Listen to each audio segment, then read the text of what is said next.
Hola, ¿qué tal? ¿Cómo están? Bienvenidos, bienvenidas. Ya estamos acá con Rodrigo, con Freddy. ¿Qué tal? Que nos van a acompañar en la ruta del enigma, como hemos nombrado a este espacio, porque queremos conversar, queremos aprender, queremos enseñarles. Juntos queremos ir caminando hacia estos nuevos tiempos, porque están pasando tantas cosas, desclasificación. Bueno, la gente está muy expectante a todo lo que está sucediendo y seguramente quienes se van a ver afectados por toda esta situación son aquellas personas que profesan alguna fe. Eso es complicado. Las religiones, eso es los complicado. dogmas. Es muy complicado. Sí, aquí nos vamos a descolgar un poco de lo que fue la película de la desclasificación, porque se roza un poco con eso, ¿no? Ha dejado la pregunta por lo menos planteada. Y se entra también en varios aspectos de la religión que son complejos, que son como, por ejemplo, la creación. ¿De qué se trata la creación? Claro. Porque es súper complejo, porque hay religiones que son mucho más dogmáticas, son mucho más estructuradas, son mucho más duras. Hay religiones, por ejemplo, como los hinduistas, los budistas, que son mucho más libres, creen mucho más, no sé, pues no apegarse a las cosas. Y todo pasa como por interpretar textos finalmente, ¿no? Porque toda esa lucha, ¿no? De que Dios dijo esto, Dios dijo esto otro, que fuimos la única creación o no en el universo, la discusión que hay hoy día. ¿Lo digo o no lo digo? Claro, lo digo o no lo digo. Entonces, oye, es súper interesante abordar esta temática, porque vamos a aprender también a quitarnos cierto sesgo a la hora de ver los temas como los ovnis y ¿por qué se tiene que mezclar con el tema de la fe? Claro que sí. ¿no? O sea, no debería por qué afectar. No debería haber contradicción, ¿no? Ahora, todo también tiene que ver con la interpretación, también depende también de cada persona. Sí. Porque, por ejemplo, hay gente que se apega mucho, por ejemplo, o vive muy apegada a la dirección que le da una religión. La fe es personal. Ojo, claro, fe es personal. Pero todo lo que está ocurriendo hoy día, de alguna manera nos está sacando de esa estructura y quizás llegó el momento de saltar las religiones y empezar a conectarse quizás más con esa esencia natural del ser humano. Mira, yo no sé si estoy tan de acuerdo, porque en el fondo creo yo que la religión, el concepto religare, es volver a juntarnos, ¿ya? Y ese volver a juntarnos implica que hay cosas que como sociedad, como humanidad, no habríamos hecho si no es por los conceptos religiosos, no por las religiones. Es que por eso yo te digo que las religiones quizás en algún momento de la humanidad efectivamente sí sirvieron para poder encaminarnos hacia, digamos, una fe o una manera de ver la vida mucho más positiva, pero quizás hoy día los seres humanos tenemos que avanzar un poquito, salirse de esas estructuras y entregarse a nuevas dimensiones. Mira, lo que yo veo que... ¿por qué miércoles siempre ahora, y está la discusión muy sensible en el mundo religioso, ¿por qué hablar de ovnis necesariamente te tiene que afectar a esa parte? ¿Por qué? Porque ¿cuál es el su qué? Es que hay que aterrizar esto. Entonces, podríamos revisar un poco a través de la historia, que es muy interesante que gente vinculada directamente al mundo de la fe, yo diría que uno de los principales, en el caso de Occidente, la fe católica, uno de los principales voceros de la Iglesia en función de este tema fue el mítico Corrado Balducci. Sí, claro. Asesor de Juan Pablo II. En exorcismo. Sí. Y él tenía una apreciación súper interesante desde su perspectiva lo que podría estar significando este fenómeno. Claro. Yo a él lo veo bastante sano, entre comillas, en términos psicológicos, para hacer una interpretación. Sí. Tenemos acá una nota de Balducci. Sí, tenemos una declaración que creo que es del año 1999 y ya refiriéndose a estos temas. Exacto. 1999. Porque él falleció unos años después y es el pionero un poco, uno de los pioneros al respecto. Así que podríamos escuchar a Balducci. A ver, don Nico, si nos puede mostrar a Monseñor Corrado Balducci, que, entre paréntesis, adelante. ¿Es aceptable para los católicos creer en la existencia de seres extraterrestres o es contra su fe? No hay ningún conflicto. Es razonable creer en ellos. Más bien, el día de hoy, en el punto en el que estamos viviendo, y esto vale para todos, se debe afirmar que alguna cosa hay de real de los extraterrestres, en los ovnis, en los discos voladores, en la llamada ufología, en el sentido objetivo y general.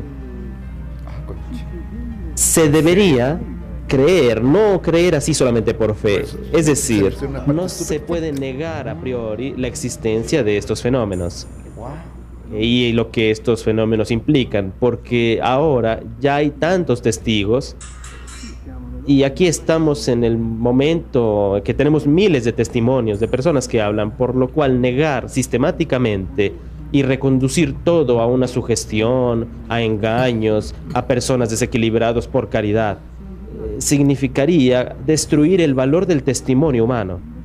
Este hecho de que existan otros seres,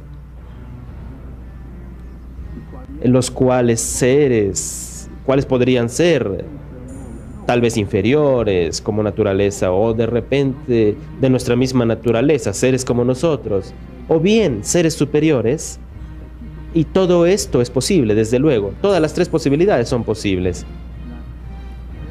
Pero es obvio que nada le quitan a lo que es la enseñanza religiosa. Se dice que todo lo que está dentro del universo, comprendidos los extraterrestres, comprendido estas máquinas que nosotros llamamos discos voladores y cosas por el estilo.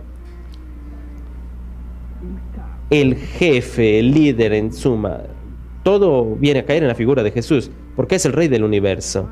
Después, cuando la ciencia habrá podido detener o considerar con certitud científica de quiénes se trataba, hablando de seres extraterrestres, y cuando obviamente estos contactos se vuelvan siempre más frecuentes o más conocidos por todo el mundo, no solamente en el sentido de que sean contactos así, sino también incluso naturales. ¿Qué naturaleza tienen estos seres extraterrestres? Entonces será obvio que la Iglesia entonces encontrará el modo de conciliar indudablemente las que son sus afirmaciones hoy y referidas hoy solamente a estos seres. En el tiempo sabrá cómo conciliar esas verdades que ahora son limitadas para nosotros. Increíble, ¿eh? Año 1999 y bastante claridad en su palabra. Tremendo. Que no tiene por qué afectar absolutamente nada. Y aparte que dice, son tantas las declaraciones que hay que hay que aceptar que el fenómeno es real. Valora Año 1999, Mira, Freddy. ¿sabes qué? Hay una cuestión aquí, hay una cuestión acá que yo no puedo pasar por alto. Por lo general las religiones, sobre todo la católica, tiene una tendencia al reduccionismo de este tema. Sí. Lo reducen a un simple sí, no. Y sobre todo una de las visiones que tiene el catolicismo y que había tenido persistentemente tenía que ver con que la humanidad era el centro de la creación. Sí. Pero desde, creo que fue Juan Pablo, no sé si fue Pablo VI. Pablo VI comentó que se abría a la opción de que hubiesen otros mundos habitados. Después Juan Pablo II volvió a mencionar el tema. Sí. Y hoy vemos que la Iglesia Católica, por lo menos, sí acepta de alguna manera el hecho de que existan otros mundos habitados. Sí. Pero ya con anterioridad hay otras religiones que, desde el concepto mismo de la creación de esa religión, aceptan que el ser humano no es el único. Exacto. Es verdad. Casos como, por ejemplo, el judaísmo, por ejemplo. El judaísmo y la cábala. Sí. A través de la cábala, a través de sus libros, el Sefer Yetzirah, no tienen mucho problema en aceptar otras formas de vida. No tienen problema en aceptar otra forma de vida. Dicen que sus profetas o sus grandes sabios ya se contactaron de alguna forma y tenemos ahí también que estamos hablando de los que escribieron la Sagrada Escritura, el escritor original, y tenemos el tema del libro de Enoch. Sí. Exacto. Que hoy día se ha puesto relevante, sobre todo en el Congreso norteamericano. Sí, con todo lo que está pasando con la desclasificación. Es una nueva mirada o una nueva interpretación o una interpretación mucho más real de lo que es. Pero yo me encontré hace un tiempo atrás con un trabajo muy interesante que me voló la cabeza, porque digamos, vamos a hablar un poco y vamos a mostrar algunos testimonios que vienen no de la ufología, sino de gente que conoce los textos sagrados, ya sea del judaísmo, etcétera, incluyendo el hinduismo. Pero me encuentro con que en Brasil existía en la biblioteca un diccionario hebraico-portugués, que es una edición del año 67. Logré sacar una fotografía de la página que me voló la cabeza, porque es un diccionario hebraico portugués, del hebreo portugués, que fue hecho por unos justamente rabinos que algunos dominaban la interpretación del masorretismo. El masorretismo era una secta, se podría decir, judía, que tenía como que uno de los objetivos era de saber la combinación exacta de la nomenclatura judía para poder interpretar los textos. ¿Okay? Ellos, que todos números para los judíos. Claro, ellos sabían la nomenclatura y ellos aplicaron esta nomenclatura, y hay una página, insisto, que te vuela la cabeza, porque pues me comprometo a traer esa imagen, me comprometo. Entre tanta cosa que tiene que hacer don Rodrigo, hay que recordarle, vamos a tener que recordarle. Dice querubín, dice kelubin, jalubin, y otra frase más, dice aves, silfo, ave mítica, ángel, ser espiritual, y van denominando distintas interpretaciones, y al final dice: todo lo anterior es una corrupción del sentido original. Todo lo anterior no es correcto. Claro. El sentido original dice de una nave interplanetaria. Eso es bien interesante. Eso, porque lo dice el diccionario. Muchas escrituras. ¿Qué pasó? Hay un tema ahí también, porque por ejemplo cuando tú interpretas en la Sagrada Escritura, sobre todo el Tanaj al principio, sí, hablan de que Dios se mueve en un Merkabah. El Merkabah, claro. A eso y el quería Merkabah, si tú lo traduces, es una nave extraterrestre. Igual que los Vimana que aparecen en los Vedas, claro, de la India, estas naves que viajan, también, que de hecho no recuerdo quién es la persona que por ahí como que tomó las dimensiones que aparecen especificadas en estas escrituras y lo construyó.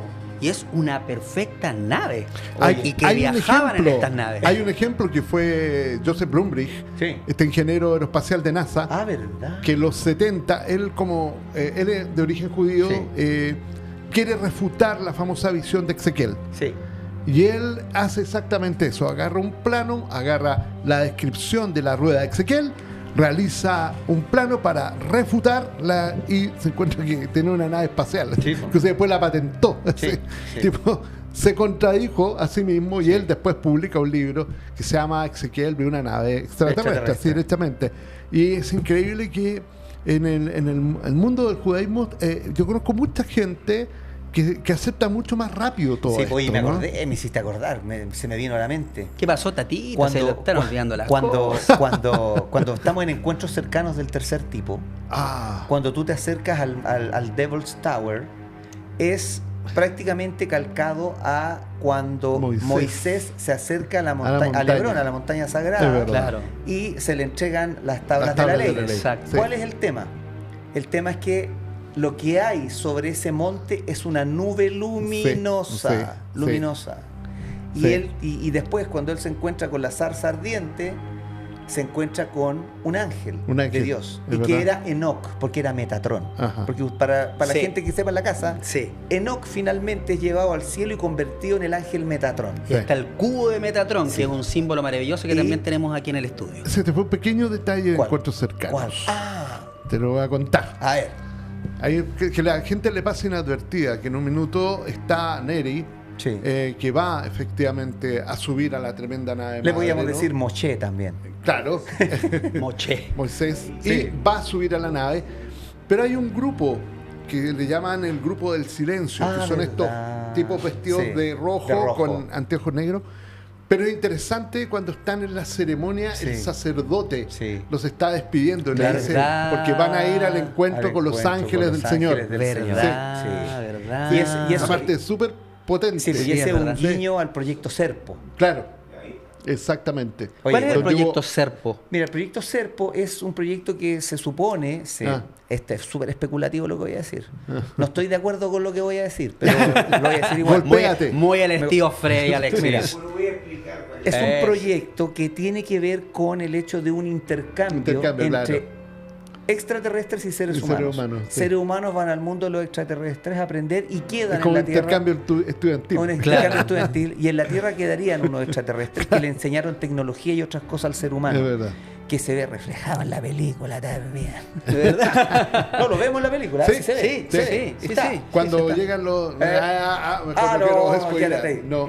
Oye, pero tenemos... Sigamos con... Sí, tenemos la declaración. Justo que estamos hablando del Cábala, tenemos Mario Sabat, que habla acerca de justamente lo que estamos desarrollando aquí en esta mesa. Vamos a escuchar. Vamos con él. Tenemos que saber algo que es lógico. El Dios del texto bíblico es un Dios extraterrestre, fuera de la Tierra. Está fuera de la Tierra. Y decirlo creo que no causa ya ningún revuelo. Porque es lógico cuando uno lee el texto bíblico encontrarse con esto. El capítulo 1 de Ezequiel es muy claro. Es más, en el capítulo 2 de Ezequiel, cuando empieza el capítulo 2 de Ezequiel, a Ezequiel le da este objeto un rollo que él se lo tiene que tragar para que Dios hable a través de Ezequiel. Claro, todo esto se puede hacer simbólico, se puede alegorizar, pero eso es el texto literal.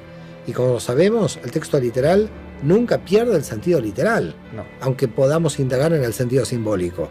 Quiere decir que el sentido simbólico nunca anula lo literal. Y es literal, es decir, estamos ante una entidad fuera que indudablemente podríamos llamarlo como extraterrestres que están en contacto. Tenemos que saber algo. Un Dios extraterrestre. Wow. Un Dios extraterrestre. ¿Sabes tú, claro, que en el fondo las Sagradas Escrituras apuntan a eso? Porque incluso cuando tú hablas del alfabeto hebreo, los judíos no le llaman Yahvé, ni Jehová, ni Dios. Le dan otro nombre que significa el nombre. Dicen Hashem. Hashem y Hashem no tiene nombre porque es impronunciable. ¿Por qué? Porque imagínate que es impronunciable. ¿Por qué? Porque viene de otra orbe de realidad. Entonces es un tema que, o sea, el día de hoy es como, fíjate que todo calza pollo.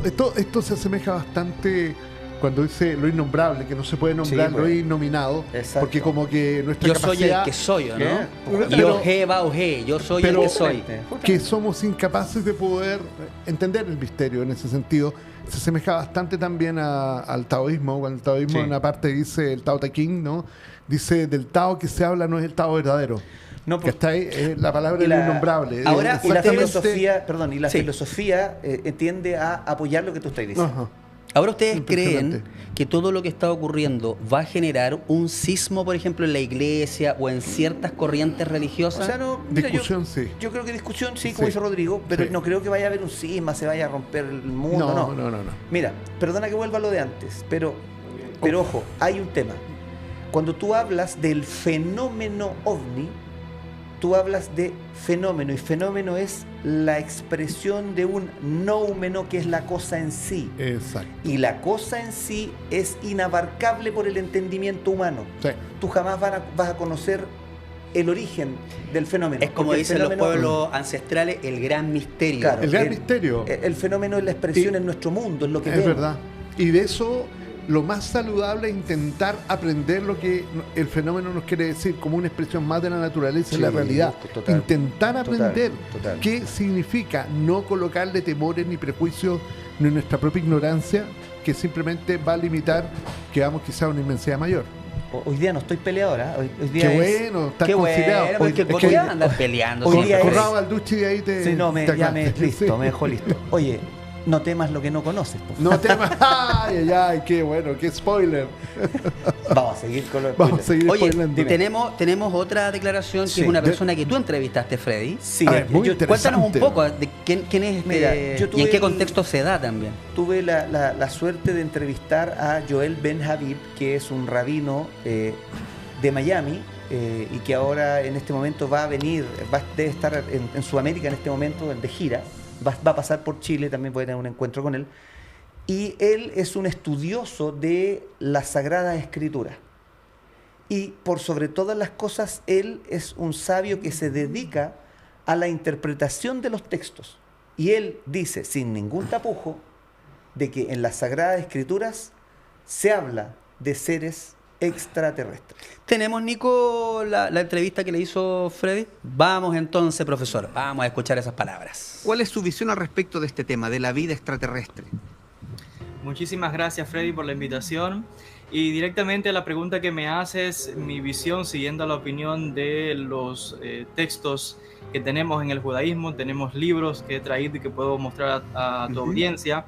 Tenemos evidencias de que efectivamente existe vida en otros planetas, existe formas de creación donde literalmente los textos afirman de criaturas que viven en otros planetas.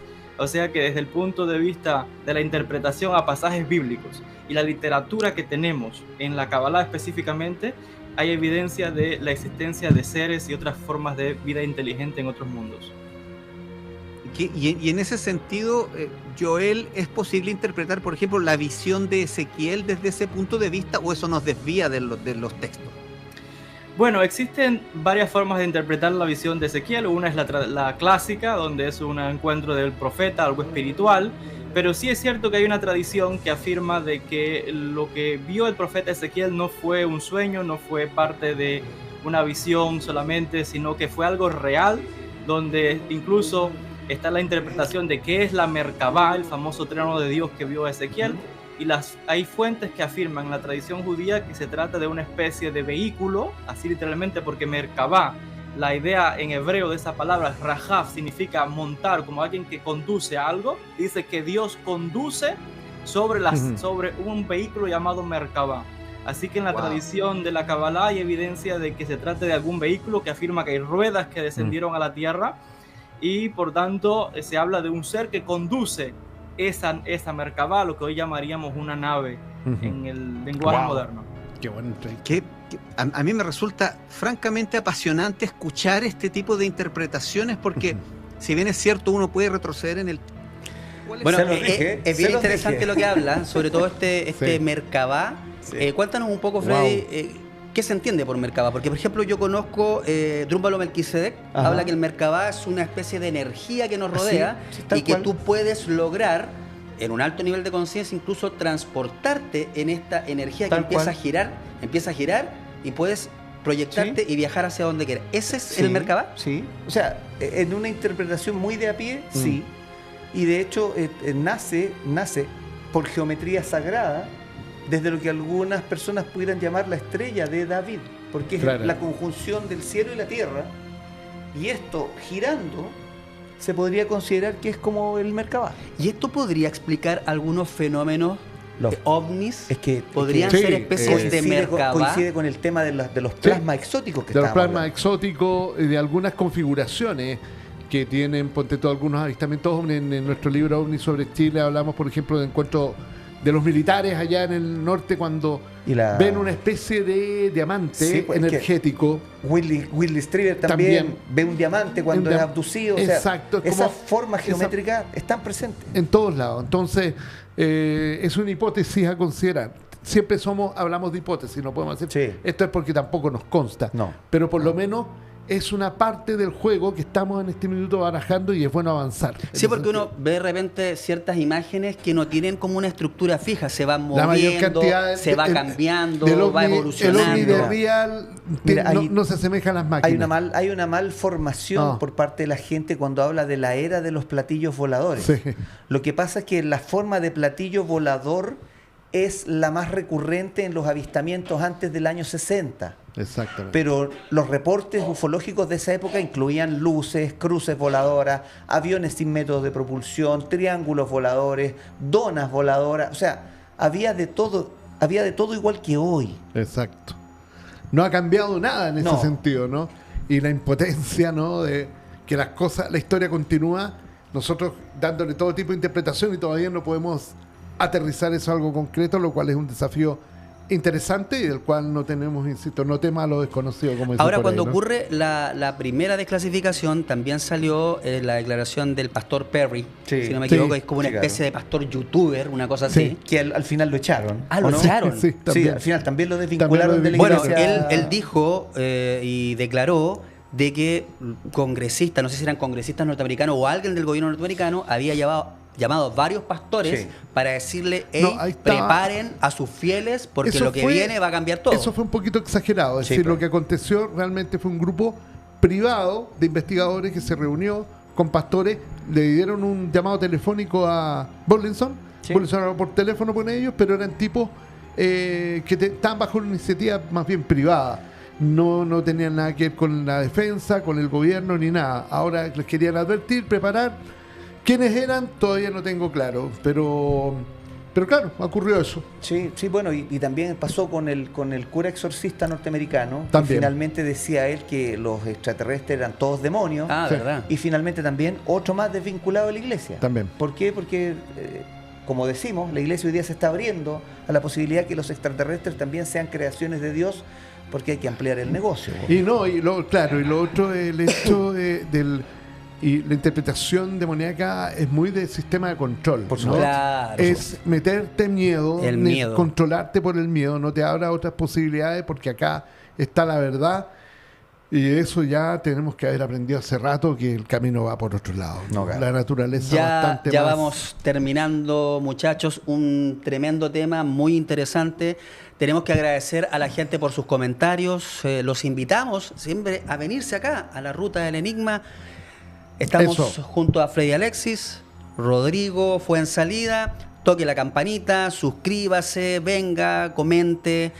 Nuevamente, muchas gracias por estar ahí. Nos vamos a volver a ver en un nuevo programa. Gracias a todo el equipo de este maravilloso canal que nos permite tocar estos temas. Sí, gracias al y como dijo una vez Rodrigo Fuensalida, eso, si lo abducen, avísenos. Eso, que los abducan. Nos vemos. Nos vemos. Que Chao, tenga chao. una linda jornada. Buen camino, buena vida. Lo Chao, digo en chao. otro programa, Eso. entonces. Chao, chao.